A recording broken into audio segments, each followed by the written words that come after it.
Google, j'ai vu qu'il y avait un Reddit à ce sujet. J'ai ouvert et j'ai pas lu encore pour l'instant, donc on va les découvrir ensemble, ces histoires improbables mais vraies. C'est parti. Est-ce que vous êtes prêts et prêtes? Moi je le suis. Alors, on va commencer par celle-ci. Je me suis retrouvée embarquée dans une affaire de braquage dans une favela colombienne où on s'est fait tirer tout notre matos pro. Un des Colombiens qui était avec nous arrive à faire appeler la police militaire qui monte une force d'intervention en 20 minutes et qui défonce toutes les portes du pâté de maison jusqu'à trouver la maison qui s'avérait être pleine de matos volés. Au mépris de toute procédure, ils font rentrer l'un de nous une fois tout le monde menotté en nous disant de récupérer notre matos. Notre gars s'exécute et se met à fouiller la maison le plus vite possible, comme s'il savait qu'il n'aurait qu'une occasion, en enjambant les suspects plaqués au sol, qui criaient comme des animaux. Il retrouve tout au milieu des caisses de téléphone, des piles de fringues neuves, des cartons d'électroménager, etc. Déposition au commissariat. On donne une fausse adresse de notre lieu de résidence, je sais pas pourquoi, mais un vrai téléphone. Les agents nous expliquaient que maintenant, le gang en question a un vrai griffe contre nous et qu'il serait sage de quitter Bogota le plus vite possible. On rentre et on reçoit un coup de fil d'un policier nous disant qu'il est venu nous voir à l'adresse indiquée et qu'il nous cherche pour avoir des précisions sur l'affaire. Là, notre fixeur colombien devient blême et nous dit de surtout pas y aller, que c'est un ripou et qu'on va se faire mettre la pression et extorquer, voire même passer du temps en prison. Il est vraiment temps de se barrer d'ici. Voilà comment je me suis retrouvée recherchée par un gang et les policiers corrompus colombiens, à me planquer pendant 2 jours avant de pouvoir repartir. On me croit jamais, mais comme en l'occurrence mon boulot c'était de tourner un documentaire sur place, il se trouve que j'ai toutes les images pour le prouver. Oh, waouh! Moi j'y crois.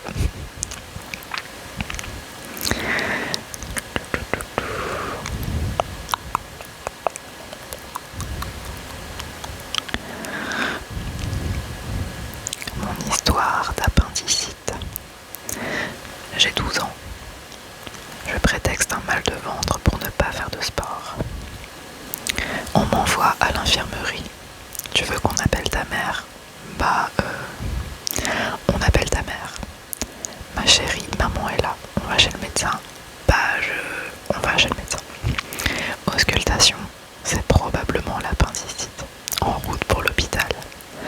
Sur le siège passager de la voiture, mal au ventre avec toutes ces conneries. Nuit passée à l'hôpital. Plus de place en pédiatrie. Nuit agitée et impression de grosses bêtises. Impossible de faire machine arrière. Opération au petit matin. Réveil difficile. Passage du médecin. Il était temps d'opérer. Il y avait une belle inflammation. Le mystère de ma vie. La France des années 80. Ok.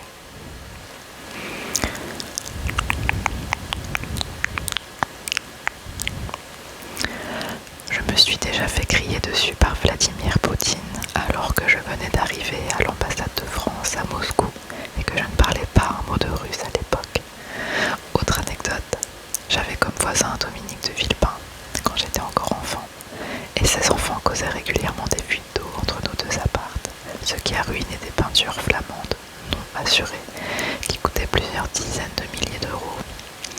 Les relations depuis ce jour et jusqu'à son déménagement étaient plutôt glaciales.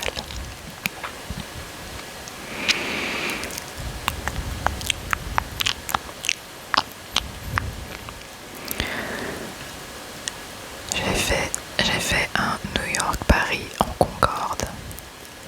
Edith, mon père travaillait chez ADP, Aéroport de Paris, et ils avaient ouvert un concours interne pour les enfants des employés.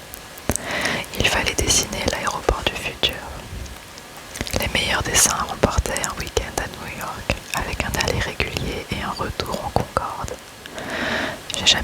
combien d'enfants d'employés avaient participé, mais on était bien une quinzaine de vainqueurs dans l'avion. Je n'ai pas trop de souvenirs du week-end en lui-même, mais je me souviens du Concorde. C'était vraiment comme voyager dans un bus, sauf qu'un steward hyper bien habillé nous a servi du caviar en conserve. Il y avait aussi un compteur qui indiquait la vitesse. Mon père était comme un fou, immense fierté pour moi. J'avais dans les 12 ans, j'ai un peu perdu le fil, mais les tours jumelles étaient encore debout.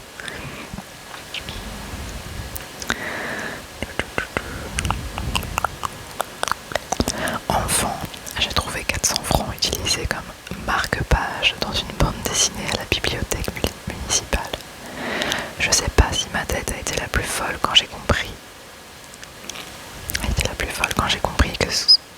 Que ce que je pensais être un sachet de sucre était en fait un billet de 200, ou quand j'ai capté qu'ils étaient deux.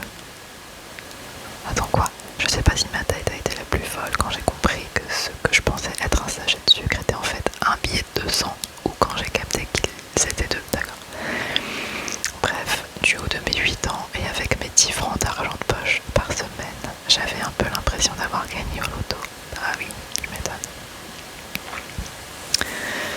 Alors là, c'est une histoire qui concerne pas la personne mais son frère. Il était étudiant à l'ENSAE à l'époque, je sais pas ce que c'est. L'histoire commence en 1995. Je ne sais pas si ça se fait toujours aujourd'hui, mais à l'époque, c'était relativement courant de louer une boîte de nuit pour organiser une soirée étudiante. Là, en l'occurrence, il s'agit du Palace, qui allait fermer pas bien longtemps après, en 1996. Petite note de côté amusante. En allant repérer les lieux, il s'est fait recaler par les videurs qui pensaient qu'il était mineur. Pour trouver les musicos, il se trouvait dans sa promo quelqu'un qui avait un lien de parenté avec Jean-Louis Brossard, le programmateur historique des transmusicales de Rennes, qui avait également une émission sur Radio Nova et qui connaît beaucoup de monde.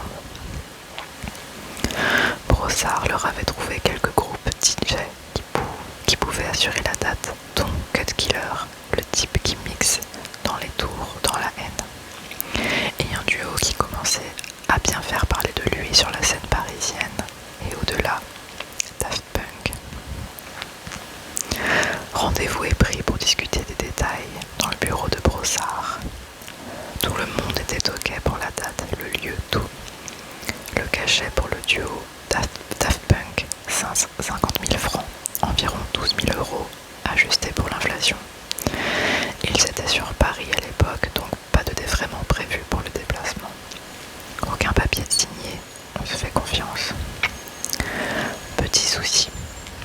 Entre ce rendez-vous et la soirée en question, il s'est passé presque un an et entre-temps, Daft Punk a signé chez EMI, plus précisément chez Virgin Records, qu'EMI avait acheté pour avoir une meilleure image chez les jeunes, je sais pas parler. Ils sont partis à Tokyo pour travailler sur leur premier album. Le temps passe, la date arrive, les flyers et les affiches sont imprimés, tout se passe bien. Juste que personne n'a de nouvelles du duo nouvellement Tokyoïte. Brossard essaie de les contacter, de passer par EMI, Virgin, tout ça. Rien à faire, ils sont injoignables.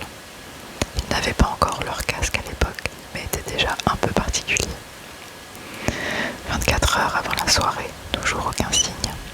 Avec Daft Punk qui commençait à sérieusement exploser, leurs singles maintenant distribués par Virgin tournaient à plainte dans les boîtes. La soirée était particulièrement attendue. On aurait filé à mon frère une tonne d'olives à ce moment-là. Il en aurait produit de l'huile. Et c'est là que soudain, un coup de téléphone chez Brossard. Ouais, on est à l'aéroport, on arrive.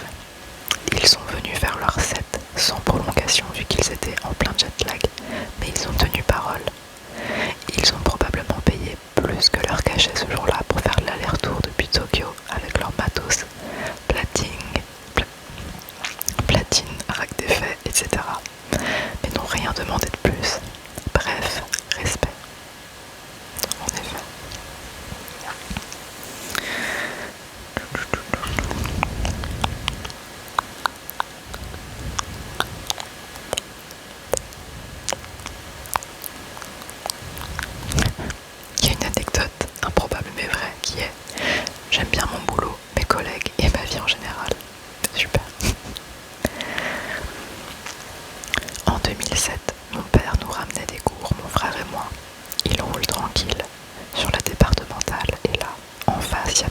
voitures qui arrivent pleines balles et manquent de nous percuter. Mon père a failli se jeter dans le fossé pour les éviter. On continue la route et juste avant de s'arrêter à la maison, mon père passe au bureau de tabac et il raconte ce qu'il vient d'arriver. Le buraliste lui répond qu'il y a justement Sarkozy dans la région pour un meeting pendant la présidentielle et son convoi qui viennent de passer. Il s'était arrêté pour je sais plus quoi et il se rendait chez Giscard qui habitait dans le village d'à côté et devant chez qui on venait de passer avant de croiser le fameux convoi. Bref, Sarkozy et son équipe ont failli nous tuer et si mon père s'était écarté trop tard, il ne serait pas devenu président et les 20 dernières années auraient été très différentes. Effectivement.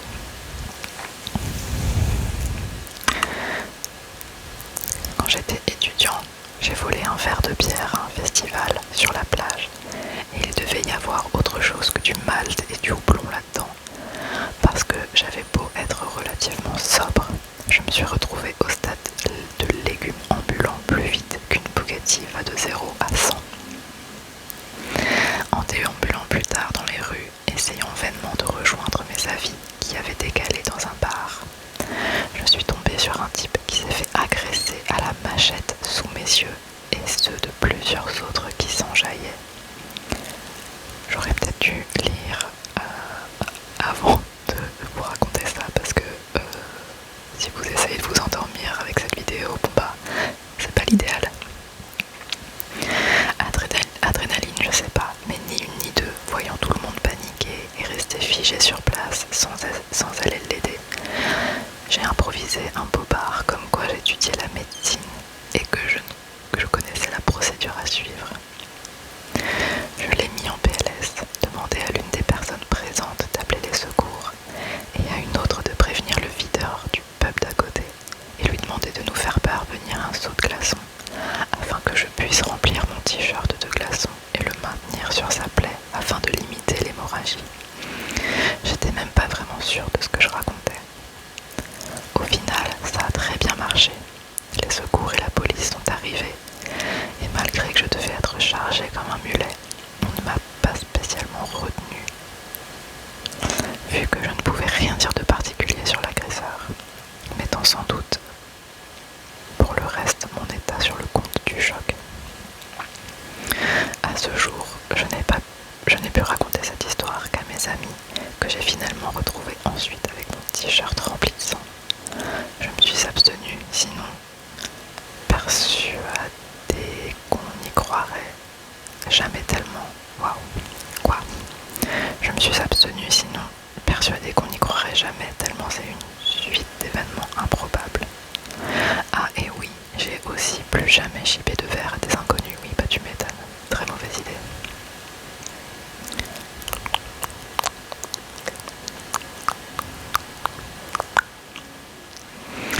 Lors d'un festival où j'avais amené de la...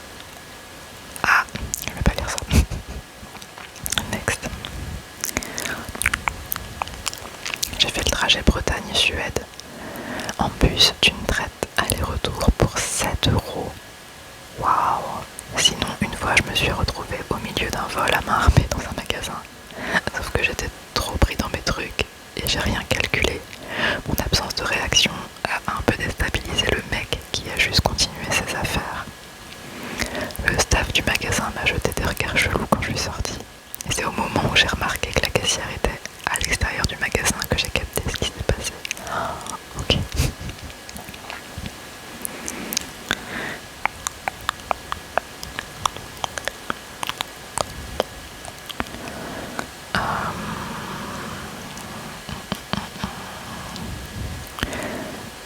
J'ai été la nouvelle vedette de la politique pendant 20 secondes. Cocktail de la presse quotidienne régionale dans un hôtel particulier à Paris. Invité par un contact pro que je n'avais encore jamais rencontré, viens prendre un godet. C'était avant Sarko président. Il était alors ministre sous Chirac.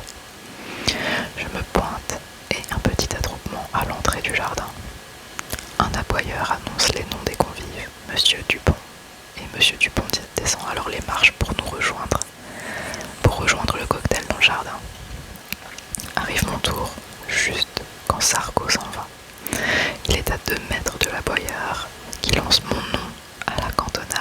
Monsieur Durand.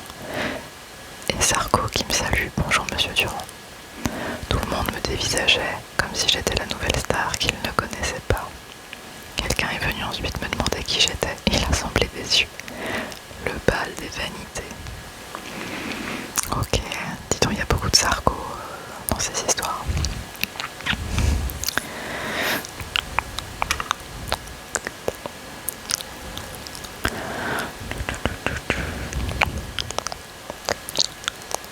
Quand j'avais 22 ans, j'ai traversé l'Amazonie et les Andes avec ma bite et mon couteau, de l'Atlantique au Pacifique. Juste avant mon départ, ma copine de l'époque m'a offert Latitude Zéro de Mike Horn, que j'ai ironiquement terminé alors que j'étais pile sur l'équateur. Dans le livre, il raconte aussi quelques passages de sa précédente expédition, où il a descendu le fleuve Amazon à la nage. 5 mois plus tard, après une série de péripéties trop longues à raconter ici, je me retrouve dans un village d'une communauté Achenica, dans la jungle péruvienne. Ils m'ont bien accueilli et le chef du village me raconte que je suis le premier blanc à venir ici depuis 15 ans. Puis il commence à me décrire ce fameux blanc complètement fou, super équipé. Au bout d'un quart d'heure à essayer de comprendre son histoire, je finis par percuter qu'en fait il parlait de Mike Horn. Waouh, c'est dingue. Ça c'est improbable, c'est vrai.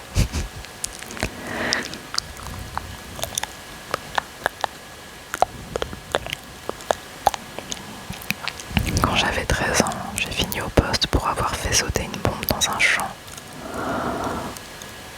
1 kilo de chlorate, de soude et sucre avec un cœur de peroxyde d'acétone dans un vieil extincteur. Ça a pété bien plus fort que prévu. J'avais jamais fait plus gros qu'une bouteille de champagne. Les vitres de la maison d'à côté ont été soufflées. J'ai toujours des acouphènes. C'est le risque. En coopération en Thaïlande, on loue une voiture 4 portes pour aller visiter l'est du pays. Il y a des temples khmers, pas très connus, très sympa paraît-il. Pas de GPS, carte routière approximative. On finit par s'arrêter pour aller à pied au bord d'une petite falaise. Il y a une belle vue. C'est en retournant à la voiture qu'on a aperçu les panneaux en cambodgien, très explicite. Danger, mine. Le reste du chemin jusqu'à la voiture nous a paru très long. Oh la vache. Au retour, plein de militaires très soupçonneux. On avait changé de pays sans faire gaffe. Oh, waouh.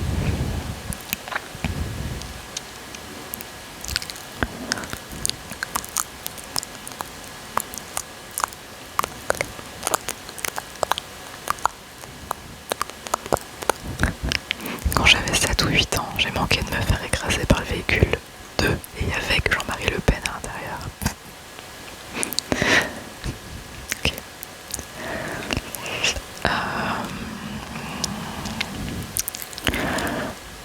Je suis depuis tout petit un grand fan d'animaux en tout genre et principalement des reptiles. Quand j'avais 9 ans, on visitait un grand zoo dans l'ouest de la France et j'étais comme un fou dans l'aile des serpents. À l'époque, c'était un grand couloir rempli de vivariums qui tournait à angle droit sur une zone bien plus ouverte avec de nombreux bassins à crocodiles. Mes parents s'arrêtaient à la liaison des deux pour regarder le guide et d'un coup, une femme se met à hurler de panique.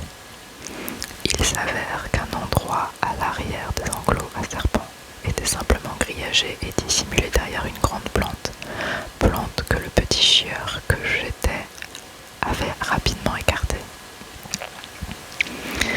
Mes parents m'ont trouvé planté là, grand sourire, avec l'avant-bras entier dans l'enclos. C'est tout maigre à cet âge, et un python. Et un python réticulé qui s'y frottait avec une curiosité certaine. Mon père, sur le moment, n'a rien trouvé d'autre à faire que de prendre une photo avec son Kodak. Sérieux. Avant que ma mère ne l'engueule pour qu'il aille me déloger. Ça avait jasé tout le reste de la balade et des employés étaient venus poser des questions à mes parents. L'année suivante, retour au même endroit pour les vacances. Le mur avait été entièrement refait et clôturé. C'est pas une histoire farfelue, mais étrangement personne n'y a cru pendant longtemps.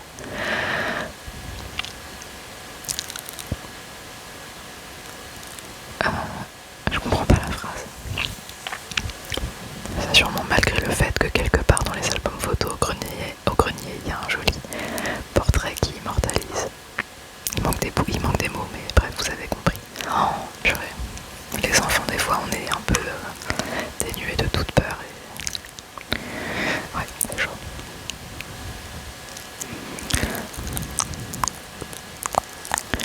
Il n'y a pas beaucoup de trucs joyeux quand même. J'ai été dans un accident de tramway et de bus dans la même journée sur le même trajet. Je rentrais du collège, j'avais 12-13 ans. Je monte dans le tram quelques minutes après un gros boom. J'étais tout devant, une voiture était rentrée dedans. Les vitres ont explosé et j'ai eu très peur parce que j'étais juste à côté. Je décide de marcher jusqu'à l'arrêt de bus qui n'était pas loin. Et là, course-poursuite dans les rues entre une voiture et les flics. Pareil, je suis tout devant. Je vois à peine ce qu'il se passe parce que ça va très vite. Et la voiture des malfrats s'encastre dans l'avant du bus à pleine vitesse. L'avant du bus arraché, etc. Moi, je suis choquée. Je tombe, mais bon, je suis pas loin de chez moi. Je rentre à pied, je tire rien aux pompiers et à la police. Je suis naturellement un peu sonnée. J'ai eu de la chance, surtout. Je raconte tout à ma mère qui me croit pas et qui me dit que je fais du sensationnel. C'est un retour du collège bien mouvementé. Ah oui aussi, j'ai été dans un bus qui a pris feu à l'arrière. Waouh! Eh bien,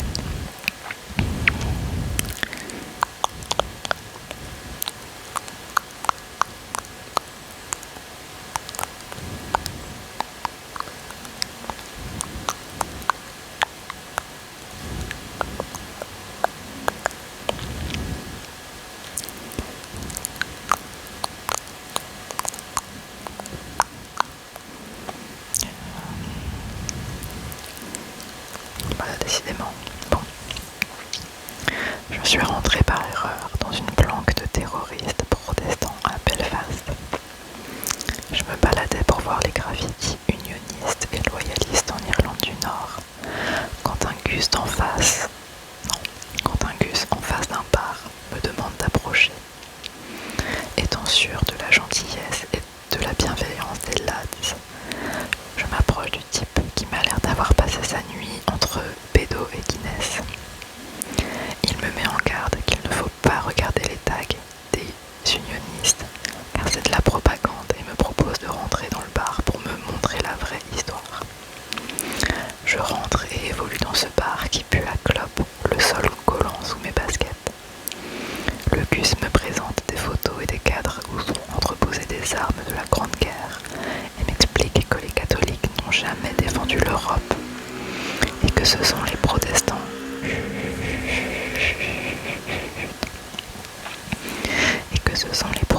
qui ont répondu fièrement à l'appel de la liberté, etc., etc.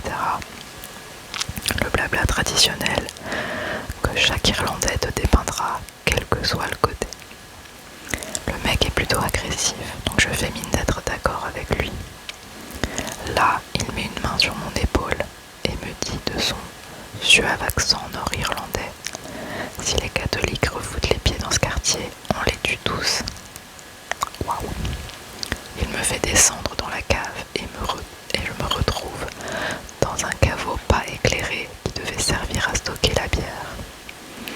Sauf qu'à la place de la bière étaient entreposées des caisses en bois avec des M16 et des chargeurs dedans, à demi camouflés par de la paille. Il devait y avoir bien 10 caisses avec 5 M16 par caisse. Là, j'ai éclaté de rire, d'angoisse, et je lui ai demandé si je pouvais poursuivre ma visite. Je suis sortie avec une envie de me faire dessus. Le Gus m'a dit de prévenir mes amis catholiques de ne pas mettre les pieds dans son quartier. Purée.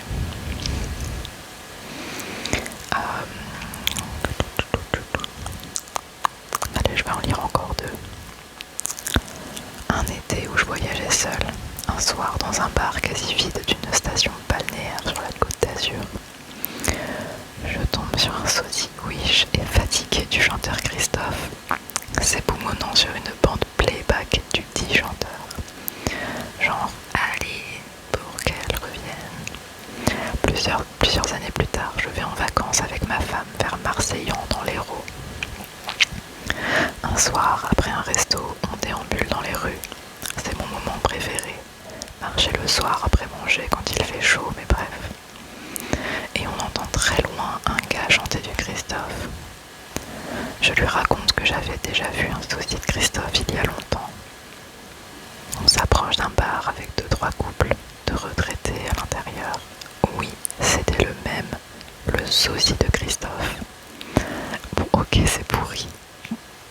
Mais c'est ça l'anecdote. Je croyais qu'il allait dire que c'était le vrai Christophe, mais en fait, non, c'est juste le même sosie. Ok, c'est vrai que c'est un peu nul. Et enfin, la personne termine son anecdote par sinon, j'ai fait du vélo avec Lance Armstrong à Noirmoutier en 2005. C'était peut-être cette anecdote-là qu'il fallait raconter, mais bon, bref. Allez, j'en fais une dernière qui est un peu longue, donc comme ça on finit bien. À l'occasion d'un tournage de documentaire en Égypte, j'ai pris un coup de pression monumental de la part du ministre égyptien des Antiquités au cours d'un repas où il a débarqué à l'improviste dans notre petit hôtel d'Abou Simbel. Visiblement, les mecs qui administraient le site nous en avaient un peu trop montré, notamment les systèmes de sécurité sismique situés à l'arrière du site et auxquels les gens sont pas censés avoir accès. Notre fixeur nous a dit de fermer nos gueules, de filer tous les moyens de stockage qu'on avait et d'accepter tout ce qu'on nous proposait. On a ensuite passé la soirée et la nuit à dérocher en direct devant le ministre nos 15 heures de film en fumant clope sur clope alors qu'aucun de nous n'est fumeur. Le matin, il est reparti en nous taxant une carte SD et mes AirPods. Mais je n'ai rien osé dire, vu que j'avais pas spécialement envie de me frotter au type gigantesque qui l'accompagnait. Autre histoire datant de l'époque où je suivais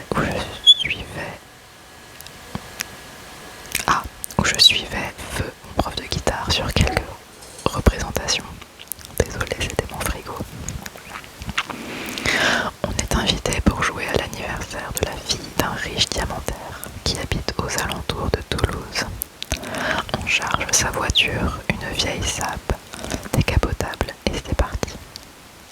Arrivé devant un portail titanesque, il faut vraiment imaginer l'entrée de Jurassic Park. On passe un premier contrôle qui nous demande de remettre le toit en place.